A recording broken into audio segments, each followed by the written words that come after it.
Today on Nerdalific, we're going to look at how to insert comments in Excel. In this example, we have an on-time delivery performance by month. And looking at the values, January, February, and March are above 90%, but April it dips down to 85%.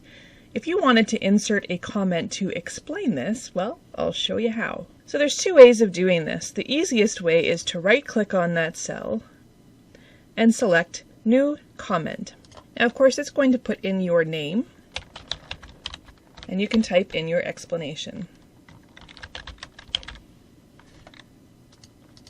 Now there's a little purple color in the corner of this cell, and if you hover over it, it will show you your name, your comment, and the date.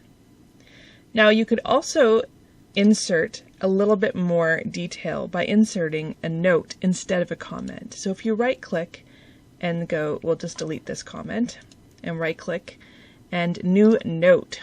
Now the note is going to allow you to put a little bit more detail. And there you have it. So again, we click off.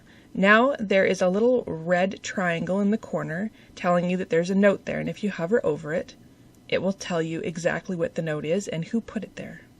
And again, if you want to delete that note, you right-click, go down to Delete Note, and select it, and the note is gone. And don't forget to save your workbook. Well, that's it. Short and sweet today. Have a great day, and we'll see you next time on Nerdalific.